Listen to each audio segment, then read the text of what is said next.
Alhamdulillah wassalatu wassalamu ala Rasulillah wa ala alihi wa sahbihi wa mawalah wa ashhadu an la ilaha illallah wahdahu la syarikalah wa ashhadu anna Muhammadan abduhu wa rasuluh sallallahu alaihi wa ala alihi wa sahbihi wa man tabi'ahum bi ihsanin ila yaumiddin.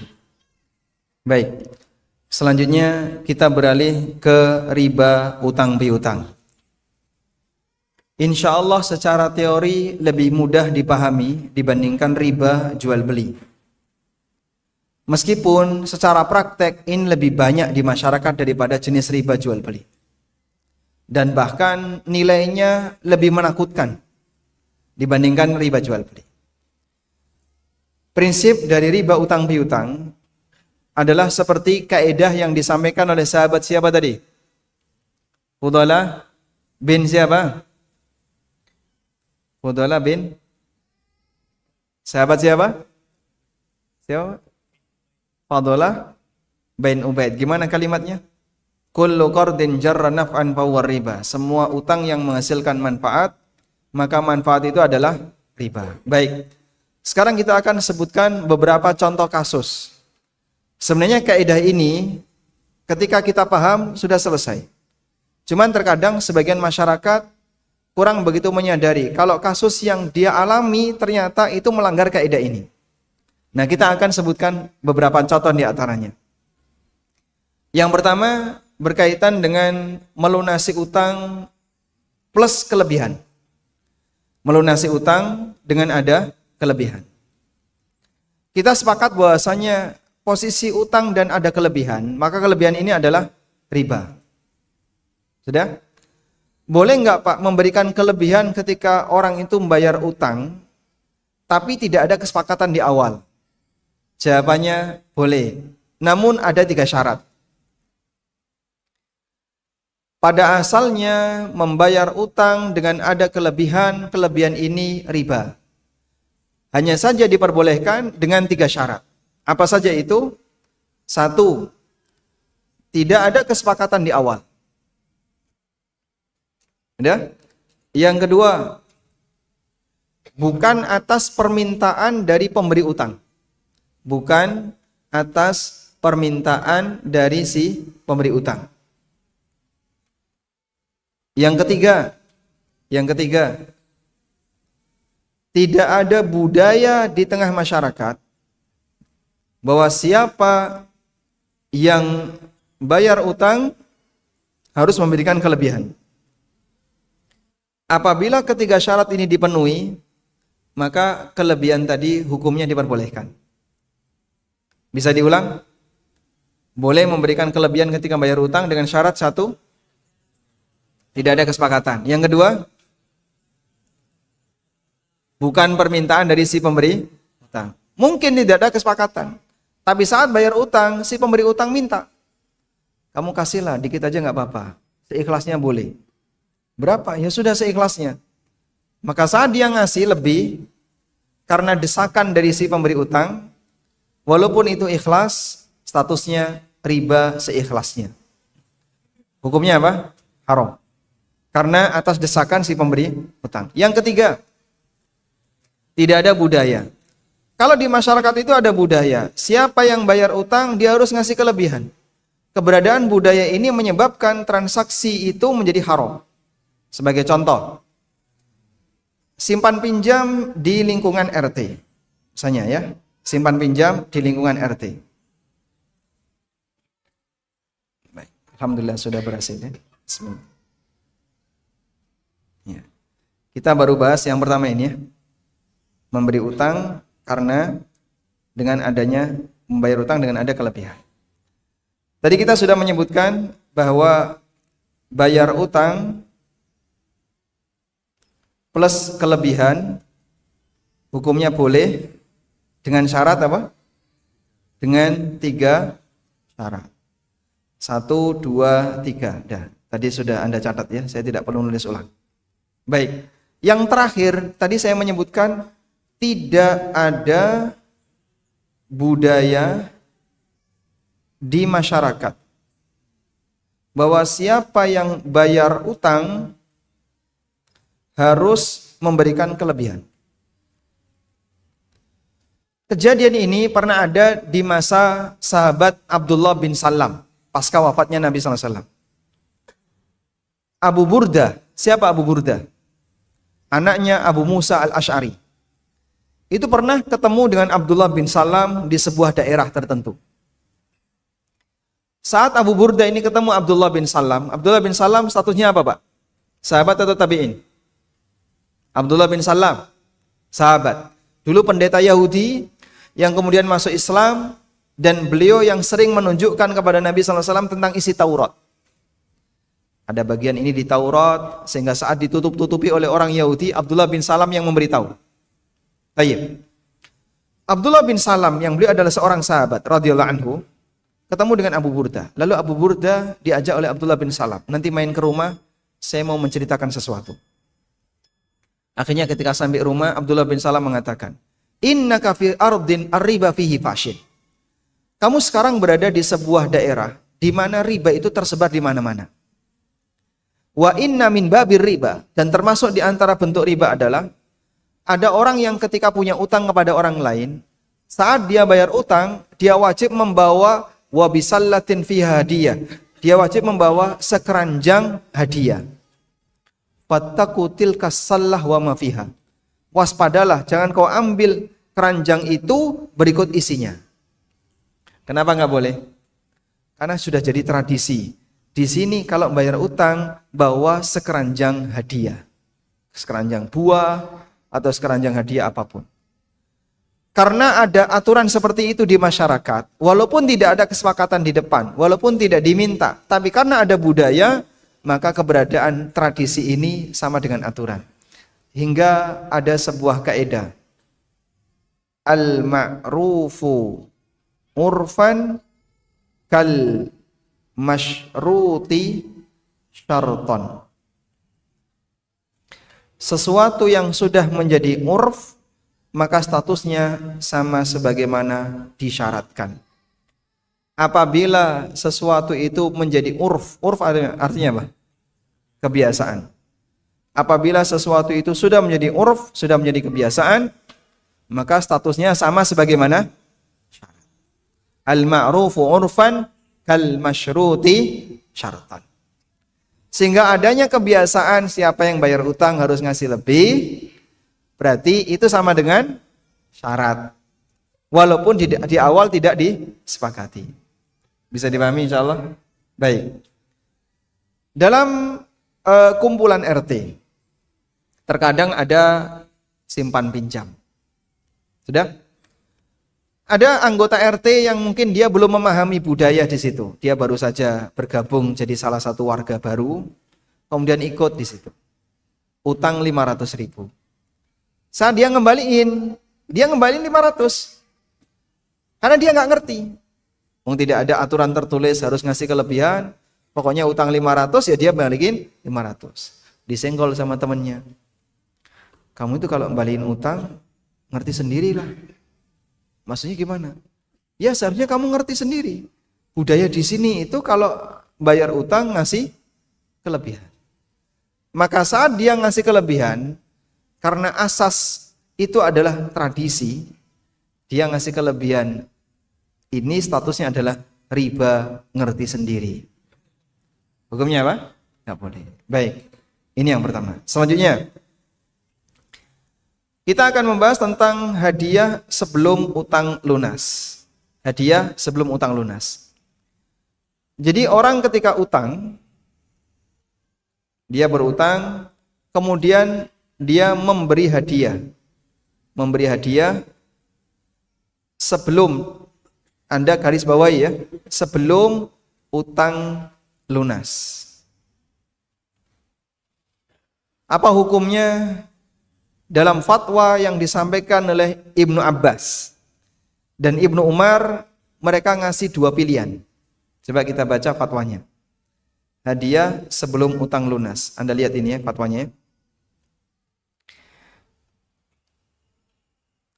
Abdullah bin Abbas radhiyallahu anhuma dan Ibnu Umar itu pernah ditanya oleh seseorang. Ini fatwanya Ibnu Umar. Ada orang yang bertanya kepada Ibnu Umar, saya mengutangi seseorang yang sebelumnya tidak kenal. Lalu dia memberikan hadiah yang banyak kepadaku. Apa yang harus aku lakukan? Kata Ibnu Umar, rudda ilaihi hadiyatah au ihsibha lahu. Kembalikan hadiah itu atau hitung sebagai pelunasan. Fatwa yang sama juga disampaikan oleh Ibnu Abbas. Diceritakan oleh Salim bin Abil Ja'ad. Beliau pernah mengatakan, ada orang yang bertanya kepada Ibnu Abbas, saya mengutangi seorang penjual ikan senilai 20 dirham. Lalu dia menghadiahkan ikan yang aku perkirakan harganya 13 dirham. Jawab Ibnu Abbas, khudh minhu sab'ata darahim.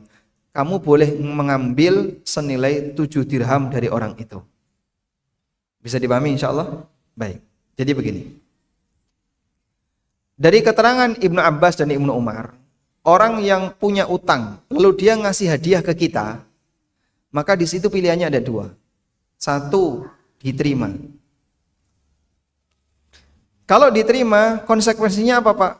Hadiah itu dihitung sebagai cicilan. Misal ya, si A utang dari Bapak senilai 1 juta. Ya? Suatu ketika si A ini pulang dari kampung, dia membawa durian. Kemudian dikasihkan ke Bapak. Ini ada hadiah durian untuk kamu, terima kasih saya sudah dikasih utang. Mohon maaf saya belum bisa bayar. Udah? Boleh nggak diterima? Boleh diterima? Boleh. Baik. Anda senang durian? Wah sayang ini kalau ditolak. Anda terima durian itu. Ketika Anda terima, Anda wajib tanya, berapa nilai durian ini? 100.000. Baik, utangmu tinggal 900. Ketika Anda terima, maka durian ini jadi apa? Cicilan. Sehingga utangnya terpotong senilai durian. Tapi jangan ngasih durian tiap hari, nanti duit kuntek ya. Nerima hadiah terus 1 juta hilang semua nanti. Baik. Pilihan yang kedua ditolak. Ketika Anda siap untuk menolak hadiah itu, saya mohon maaf nggak mau menerima hadiah semacam ini karena utangmu belum lunas ke saya. Sehingga saya tidak mau menerimanya, tolong bawa pulang. Boleh seperti itu Pak? Boleh. Karena Anda punya hak untuk mempertahankan nilai utang agar tidak berkurang sehingga hadiah itu wajib untuk Anda tolak. Baik. Namun di sini ada satu catatan. Ada satu catatan. Utang tidak memutus silaturahmi. Ini penting ya. Banyak kasus gara-gara utang orang permusuhan. Ada Pak? Padahal sebelumnya akrab. Teman dekat, sering ngaji bareng, kadang habis isya nggak langsung pulang, pejet-pejetan dulu ya. Begitu si A utang sama si B, mulai renggang. Selisih 1 pekan, softnya dibedakan. Yang satu di ujung kanan, yang satu di ujung kiri. Selisih 1 bulan, pindah masjid. Selisih 5 bulan, pindah rumah. Mereka saling menghindar karena gara-gara. Baik. Muncul pertanyaan, boleh nggak Pak? Kalau ada orang yang punya kebiasaan memberi hadiah, tapi kemudian gara-gara utang, akhirnya mereka putus kebiasaan itu. Misal, namanya keluarga, ketika Idul Fitri mereka saling berkunjung. Ngapain? Ya, dalam rangka merayakan Lebaran dan biasanya bawa apa? Bawa hadiah. Kakak utang sama adik. Kakak utang sama adik atau adik utang sama kakak. Ya? Lalu satu ketika ini adik datang ke kakak waktu Lebaran. Boleh nggak bawa hadiah? Kan utangnya belum lunas. Boleh nggak bawa hadiah? Boleh atau tidak? Dengan ketentuan hadiah itu karena persaudaraan, bukan karena latar belakang utang. Karena itu misalnya ya, ini adik punya utang ke kakak. Lalu saat Lebaran, utangnya belum lunas, adik datang ke kakak bawa 1 kaleng kongguan original. Masya Allah. Bolehkah diterima? Lihat kebiasaannya. Kalau kebiasaannya kaleng kongguan isinya rengginang, kok ini karena utangnya belum lunas isinya original, boleh diterima? Nggak boleh. Kenapa? ada peningkatan hadiah. Kualitas hadiahnya beda. Berarti ini hadiah karena apa? Utang. Nanti bisa ngurangi nilai utang. Dipahami insyaallah? Selanjutnya, kita beralih kepada masalah berikutnya, yaitu tentang prinsip utang tidak memutus silaturahmi. Nabi SAW mengatakan, tahadau tahabu. Lakukanlah saling memberi hadiah, agar kalian bisa saling mencintai. Sudah? Maka mohon Anda bedakan. Ada sedekah, ada hadiah. Bedanya apa, Pak? Bedanya apa? Apa beda antara sedekah dengan hadiah? Sama-sama pemberian tanpa imbal balik. Tapi hakikatnya berbeda. Nabi SAW boleh menerima yang mana? Hadiah. Boleh nggak beliau menerima sedekah? Tidak boleh. Kenapa? Karena sedekah itu umumnya diberikan dari orang yang status sosial. Dari orang yang status sosial lebih tinggi ke lebih rendah. Sudah? Sedangkan hadiah bisa diberikan kepada orang yang status sosialnya sama, status sosial sama, atau lebih tinggi. Dan tidak ada manusia yang status sosialnya lebih tinggi daripada Nabi SAW dan Ahlul Bait.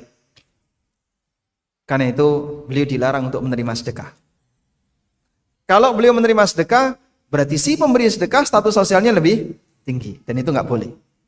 Walaupun secara materi, ada nggak sahabat yang lebih kaya dibandingkan Rasulullah SAW? Banyak, Pak. Utsman lebih kaya. Khulafaur Rasyidin yang 4 kecuali Ali. Itu rata-rata orang kaya.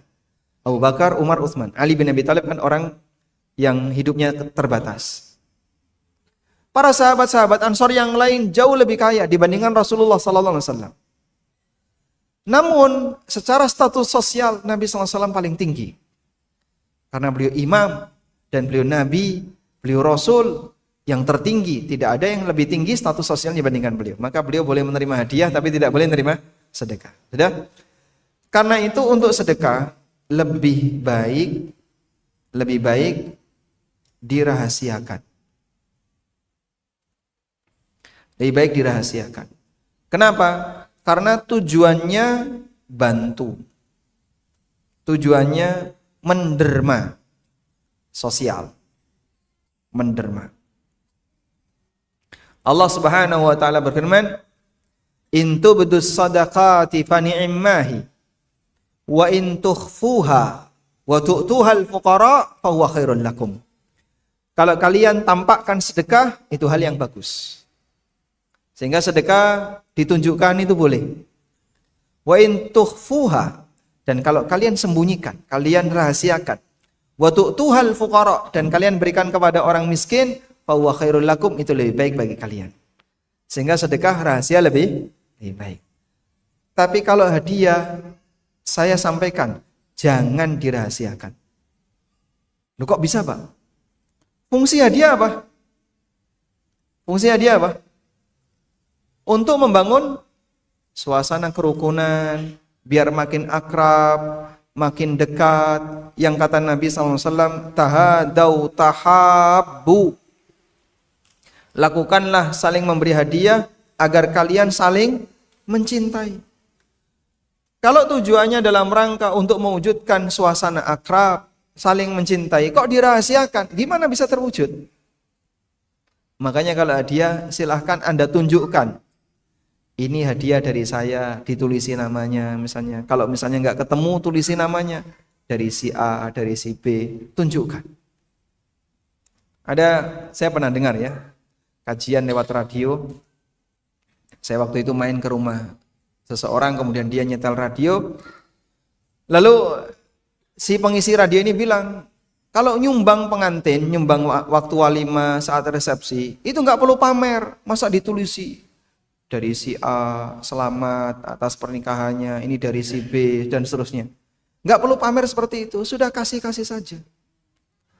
Yang namanya nyumbang itu harus ikhlas. Ya ini menurut saya dia nggak bisa bedain antara sedekah dengan hadiah. Apa fungsinya hadiah kalau nggak boleh ditunjukkan?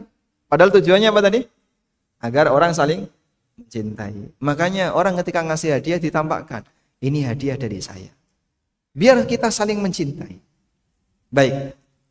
Oleh karena itu siapapun yang punya kebiasaan baik saling memberi hadiah, ini boleh tidak putus walaupun mereka melakukan transaksi utang piutang. Nah, Anda bisa lihat riwayat berikut ini.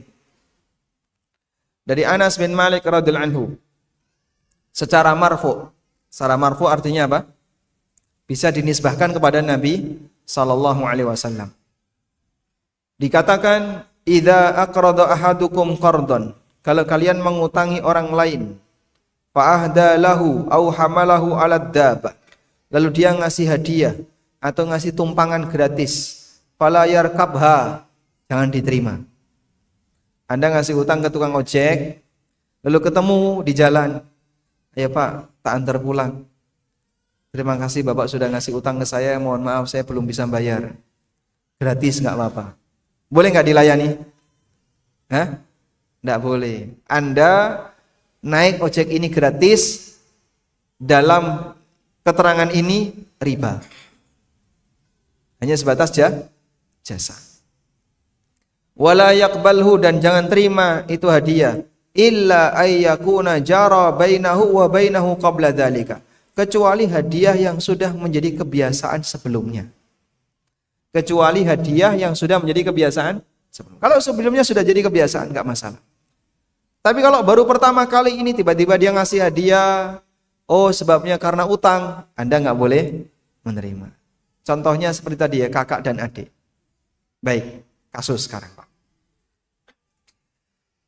Istri utang ke bapak. Mas, saya utang 5 juta. Ya. Nanti tiap malam Mas akan saya pijiti. Ini pijit yang halal atau pijit riba? Boleh atau tidak? Gimana? Dianggap sebagai cicilan utang. Masya Allah. Berarti kalau 5 juta itu pijit berapa bulan? Hah? 50 tahun? Masya Allah. 50 tahun pensiun jadi tukang pijit ya. Boleh nggak diterima kayak gini Pak? Istri Bapak utang 5 juta dengan ketentuan, dengan syarat nanti tiap malam dipijitin. Boleh atau tidak? Hah? Nggak boleh. Kenapa nggak boleh? Kecuali tiap malam sudah terbiasa dipijit. Kalau sudah terbiasa berarti boleh ya. Masya Allah. Berarti dibiasakan dulu ya, baru diutangi. Biar nanti nilai utangnya bukan riba. Sepakat gitu? Hah?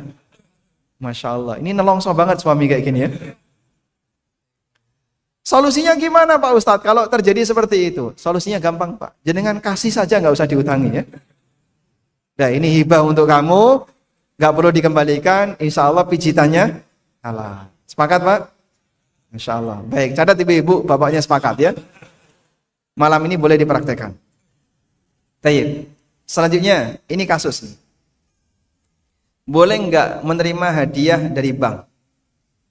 Bolehkah kita menerima hadiah dari bank? Hadiah dari bank misalnya, Bapak nabung, kemudian langsung dapat tawaran. Bapak, ini ada beberapa hadiah langsung.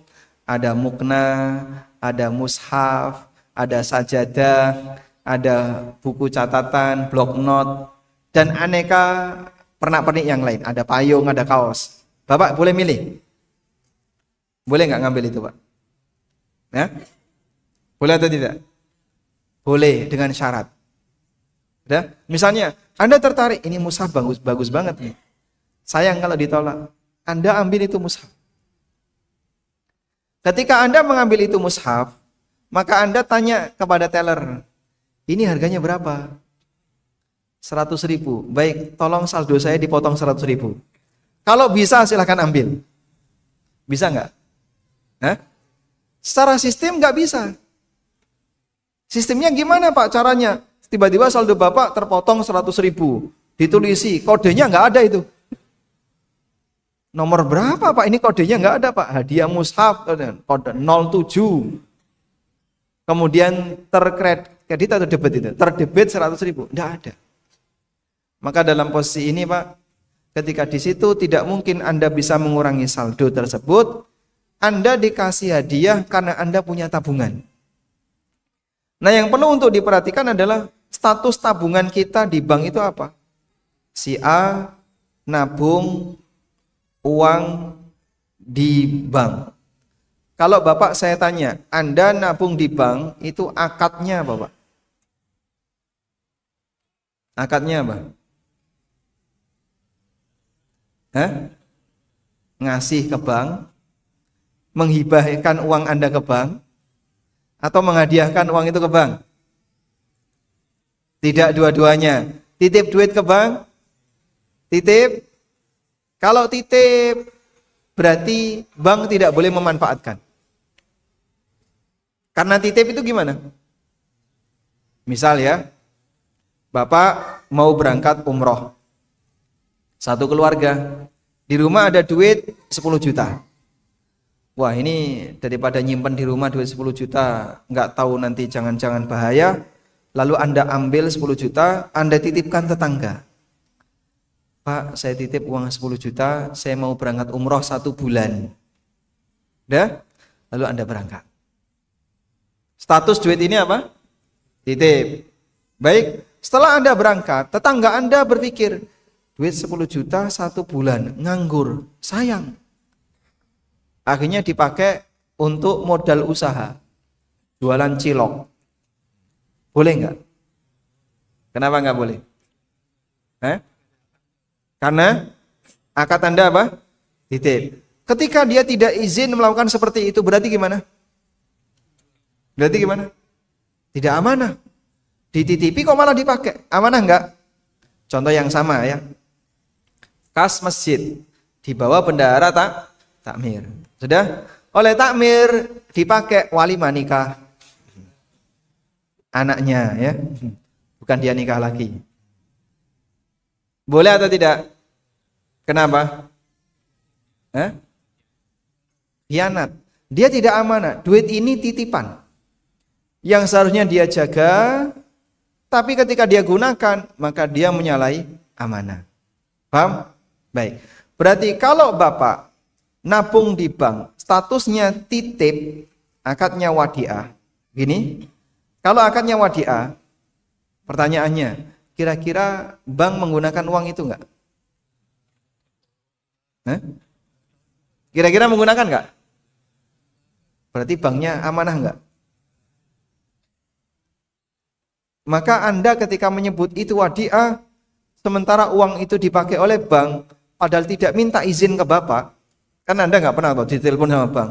Mohon maaf Pak ya, duit Bapak 50 juta di rekening Bapak di tempat kami, mau kami gunakan. Diizinkan nggak Pak?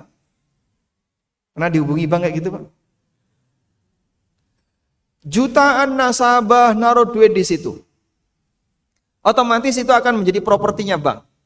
Kalau kemudian ini nggak boleh dipakai, dia mau bergerak pakai apa ini bank? Bank ini mau bergerak pakai apa? Itu nggak boleh dipakai.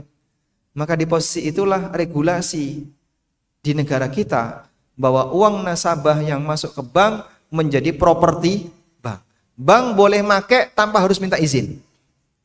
Maka jangan sebut wadiah, salah kalau disebut wadiah. Yang lebih tepat apa Pak? Kalau itu bukan wadiah, yang lebih tepat itu adalah akad qard, utang. Sehingga ketika Bapak nabung uang di bank itu sama dengan ngutangi bank. Sama dengan ngutangi bank. Dah? Lalu bank ngasih hadiah kepada Anda. Saat bank ngasih hadiah kepada Anda, padahal itu adalah uang utang Anda, boleh diterima atau tidak? Tidak, kecuali tadi. Paham insyaallah? Baik. Ada yang sudah pernah menerima? Bloknot, kaos, atau apa? Kalau sudah pernah gimana Pak? Saya kemarin dapat payung, pas buka rekening baru dikasih payung. Kalau seperti ini Anda kasihkan payung ini ke fakir miskin. Sehingga ini masuk pada nilai riba, masuk kategori riba, dikembalikan ke bank nggak mungkin, maka Anda kasihkan kepada orang yang tidak mampu. Insya Allah bisa? Baik. Walhamdulillahirabbil alamin. Selanjutnya, ini pembahasan yang terakhir ya. Berkaitan dengan menggabungkan utang dengan jual beli. Menggabungkan utang dengan jual beli. Ada sebuah hadis dari sahabat Abdullah bin Amr bin As. Nabi SAW bersabda, La yahillu salafun wa bai'. Tidak halal utang digabung dengan jual beli. Jadi bentuknya begini. Ada akad utang plus jual beli. Di mana akad jual beli ini adalah syarat untuk akad utang. Nabi SAW menyebut ini tidak halal. Contoh, mungkin kalau di Jakarta nggak begitu kelihatan. Di pelosok-pelosok kayak gini banyak Pak. Misalnya ya, si A memberi utang kepada para petani. Petani B, C, D butuh duit untuk tanam. Baik, berapa? 5 juta. 5 juta, 5 juta, 5 juta. Nanti kembalikan 5 juta, sama. Tapi syaratnya satu. Kamu kalau panen wajib dijual ke tempat saya. Kamu kalau panen wajib dijual ke tempat saya. Apa ini? Menggabungkan antara utang dengan jual beli. Kata Nabi SAW, La yahillu salafun wa bai'. Tidak halal utang digabung dengan jual beli. Beliau sebut tidak halal. Maka siapa yang menggabungkan utang dengan jual beli melanggar hadis ini. Contoh yang lain gimana Pak? Ada orang misalnya utang ke kita. Ya, baik kamu boleh utang ke saya. Tapi syaratnya ini saya kasih utang 10 juta ya. Ini nelayan. Nanti kalau kamu dapat ikan kerapu, kepiting atau apapun yang bisa diekspor wajib dijual ke saya. Itu banyak Pak di pesisir pantai itu. Kampung-kampung nelayan kayak gitu. Ada namanya Daukeh ya, Toke. Kampung asli saya itu pesisir laut. Rumah saya dengan laut 200 meter. Jadi punya pengalaman sering tenggelam. Praktek kayak gitu banyak. Ini Toke, Daukeh ini ngasih ke nelayan-nelayan. Kamu butuh berapa? Sekian-sekian. Dan dia tidak minta tambahan sepeser pun. Tapi dia ngasih syarat. Nanti kamu kalau dapat kepiting, dapat ikan kerapu, dapat apa, wajib dijual ke Toke ini. Ketahuan dia jual ke tempat yang lain, udah langsung di-cut. Utangmu harus dikembalikan semuanya. Karena itu jadi syarat. Nah ini sama dengan menggabungkan antara utang dengan jual beli. Mungkin kalau di kota nggak begitu kelihatan, kalau di kampung-kampung seperti ini cukup banyak. Wallahu ta'ala alam. Wa sallallahu ala nabiyyina Muhammadin wa ala alihi wa sahbihi wa sallam. Ada banyak pertanyaan. Ini ada yang bisa dibacakan di belakang? Ada mikrofon nggak? Ada. Bapak bisa bantu? Oh, silakan.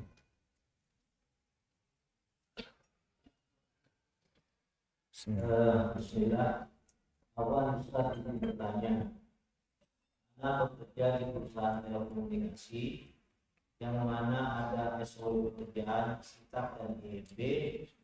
Jika di SITAK itu perusahaan harus membayar perizinan mulai dari tingkat T, RW, dan lurah dan camat. Jika di progres IMB untuk membangun tower, perusahaan harus membayar dinas-dinas terkait untuk pengurusan perizinan tersebut. Yang melanjutkannya nanti akan langsung dan masuk ke rekening anak, lalu anak transfer ke rekening tujuan. Apa yang harus lakukan Ustaz? Apakah ini termasuk risiko Ustaz? Bagaimana dengan gaji anak Ustaz? Masya Allah.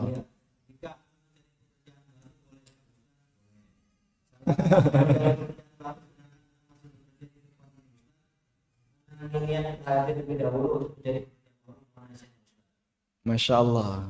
Baik. Kalau Anda bertanya apakah ini masuk dalam definisi riswa atau bukan, mungkin bisa ngundang KPK ya. Sehingga saat ngasih itu, Pak, kalau kayak gini masuk sogok enggak, Pak? Kok kemudian KPK nangkep yang bersangkutan, oh berarti itu sogok. Kita paham semua bahwasanya dalam proses seperti ini, kata orang, enggak ada, Pak.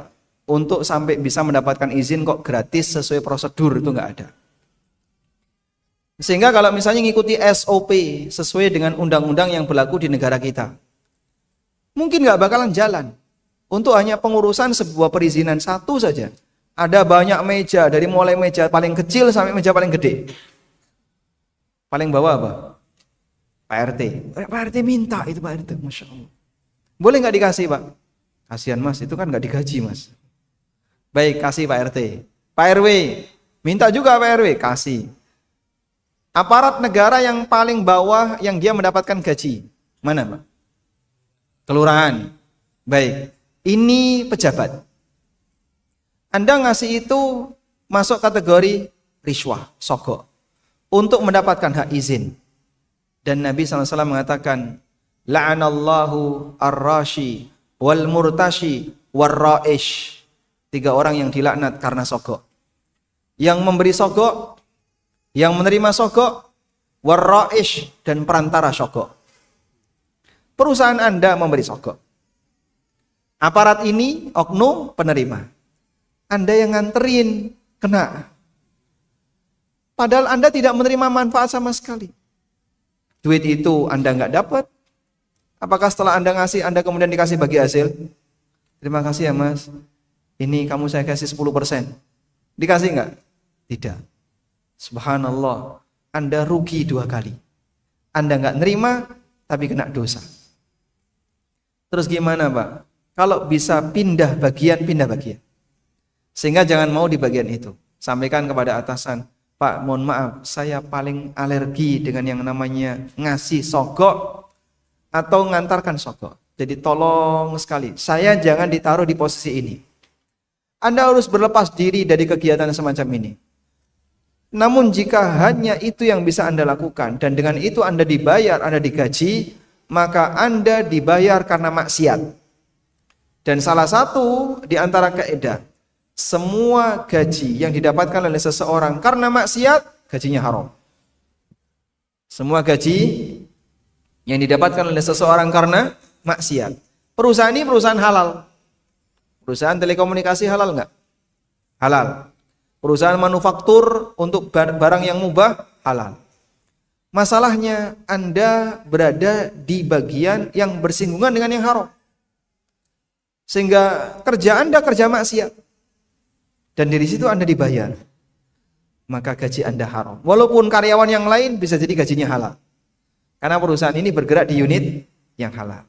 Anda jangan mau bergerak di bagian yang haram. Bisa dipahami insyaallah? Jadi sebagai solusi, mungkin Bapak bisa pindah bagian. Wallahu a'lam. Bismillah, Ana seorang yang bekerja di bagian keuangan. Ana sama perusahaan disuruh transfer untuk transaksi dana talangan atau bukan piutang yang nantinya oleh penerima uang akan dikembalikan dengan lebih 5 juta. Perjanjian tersebut tertulis dan disetujui kedua belah pihak. Transaksi seperti ini bagaimana ya Ustaz? Dan status dari saya apakah haram? Baik. Ini mohon maaf kalau saya memberikan jawaban pedes nggak apa-apa ya. Pahit nggak apa-apa. Wis pedes pahit lagi. Ya terkadang mungkin sebagian ustadz berbeda dengan yang lain.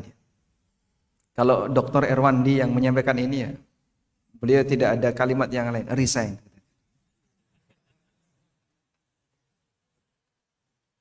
Namun kalau saya mungkin muter-muter dulu tapi nanti ujungnya sama ya.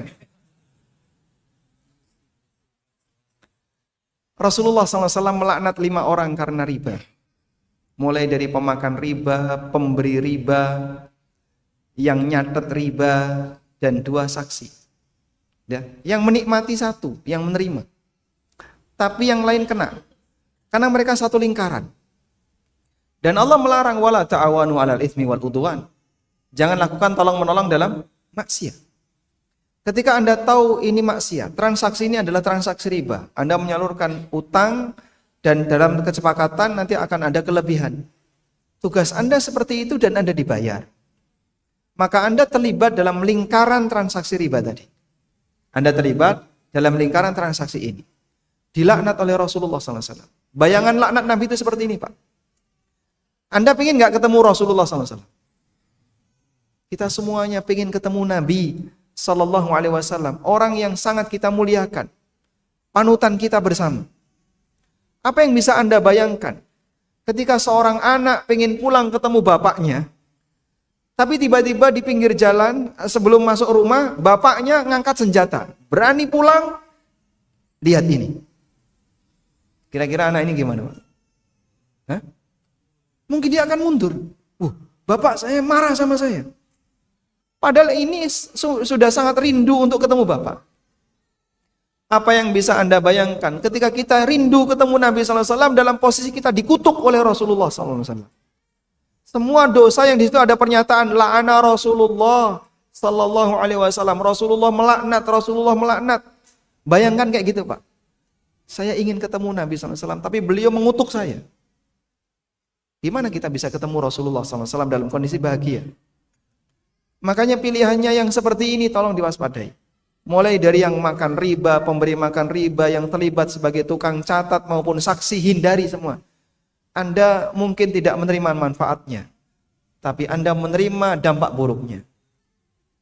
Sehingga mungkin berat, Pak, konsekuensinya. Tapi kita ingin selamat untuk kehidupan yang lebih abadi. Saya ingin bahagia ketika ketemu Nabi SAW. Baik, yang kedua. Bagaimana hukum menjalankan transaksi biaya entertain dengan customer dan transaksi cashback. PO dari customer, PO-nya diberikan, kemudian dikembalikan kepada yang karyawan customer. Ini bagaimana ya? Ini bahasa halus ya. Kalau tadi disebut sogok itu terlalu kasar, ya, maka dibuatlah biaya entertain. Gitu, Pak ya. Baik. Nabi SAW menyebutkan akan datang satu zaman di mana orang akan menyebut khamr bukan sebagaimana namanya. Tujuannya apa? Untuk memperindah. Khamr disebut dengan karm. Karm, kaf, ra, mim, artinya mulia, karim. Karim, mulia. Sehingga dia dinamakan dengan nama yang indah. Tujuannya apa? Mengelabui masyarakat. Memalsukan barang itu kriminal. Tapi biar nggak kelihatan palsu. Ini nggak palsu kok, Pak. KW5. Sekarang bukan pakai KW lagi. Ori 80%. Ori, istilah baru ya. Ori 80%. Kok bisa disebut ori gitu? Jelas itu bukan ori. Tapi dalam rangka pembelaan ini cuma ori 80%, ori 50%. Masya Allah. Kalau Anda tahu biaya entertain, yang tentu saja makna lainnya adalah tips, sogok, suap, dan seluruh turunannya. Yang ngasih, yang menerima, warra'ish. Ra'ish tadi apa ra'ish? Perantara. Turut mendapatkan dosanya. Dilaknat oleh Allah Subhanahu wa ta'ala. Dan budaya ini merajalela. Banyak orang yang sebenarnya sudah mulai muak. Saya itu sudah muak dengan budaya seperti ini. Cuman masalahnya edukasi kita nggak seragam. Ada yang mau untuk bersikap tegas, saya nggak mau nerima, saya nggak mau ngasih, tapi konsekuensinya dia dikucilkan, dia disudutkan, dia nggak punya kawan. Kamu mau dimutasi kemana kalau nggak ikut sistem? Saya ketemu dengan beberapa ASN yang dia komitmen dengan itu. Tapi Masya Allah Pak, berat sekali Pak. Sampai kemudian ditandai oleh teman-temannya.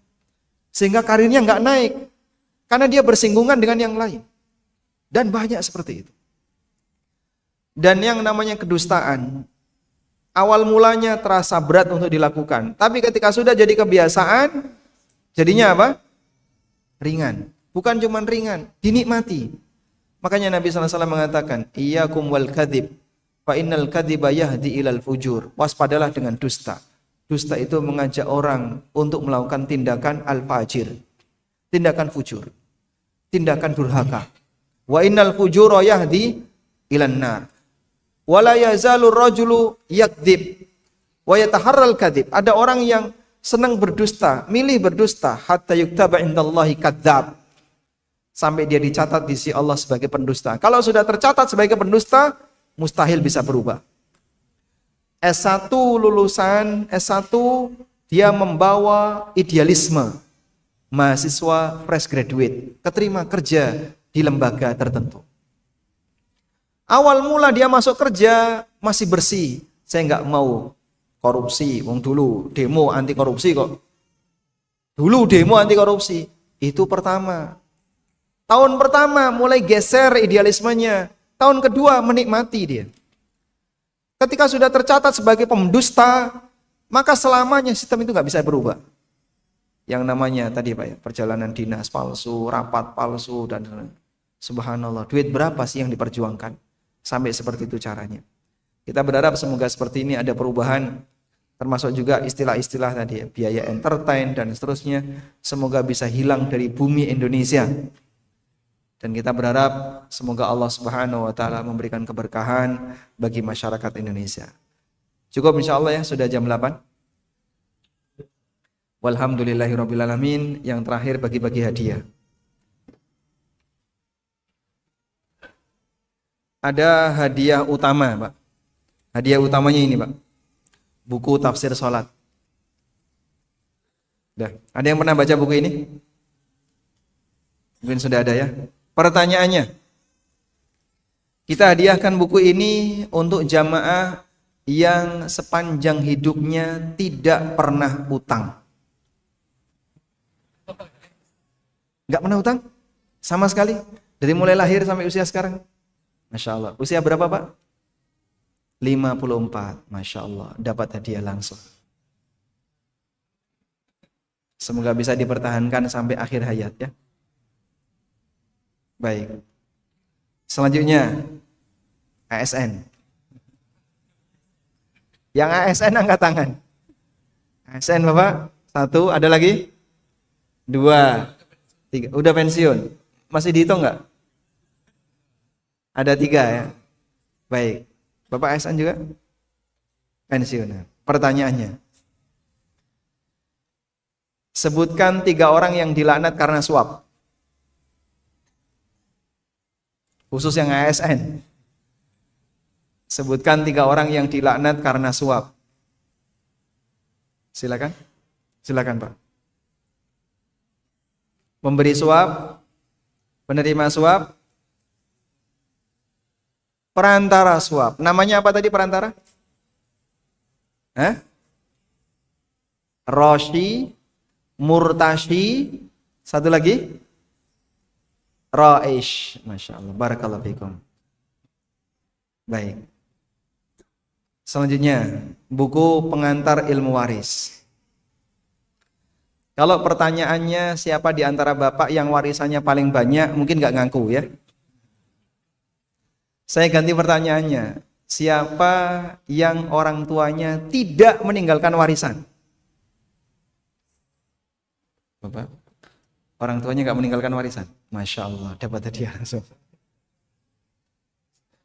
Penggantinya itu Pak ya. Semoga Bapak tidak bersedih ya. Saya kasih hadiah buku pengantar ilmu waris. Selanjutnya, masih pengantar ilmu waris. Pertanyaannya, sebutkan 6 benda ribawi berikut pengelompokannya. Angkat tangan duluan tadi siapa? Anda yang paling depan, boleh. Siap. Emas, perak. Kelompok pertama mata uang. Ya. Terus ada kurma. Kelompok apa ini namanya? Bahan makanan pokok yang bisa disimpan. Barakallahu fikum. Baik. Selanjutnya, buku kecil ya, untukmu yang sedang sakit. Yang sering sakit hati. Susah ini ya. Yang usianya paling senior. Paling senior ada? Bapak? 72. Insyaallah. 72. Ada yang di atasnya? 80. Langsung menang. Insyaallah. Terasa muda Pak ya kalau ada yang 80 ya. Baik. Yang terakhir, ada orang utang ya. Kita berikan kepada jamaah yang anaknya paling banyak.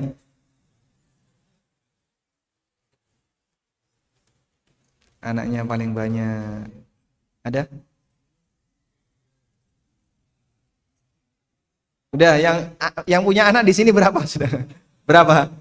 1. 5. 5 di atas 5. 5. 10. Masya Allah. Hah? Saya nggak tanya jumlah istrinya, saya tanya anak. Walhamdulillahirabbil alamin wa sallallahu ala nabiyyina Muhammadin wa ala alihi wa sahbihi wasallam wa akhiru da'wana alhamdulillahirabbil alamin. Wassalamualaikum warahmatullahi wabarakatuh.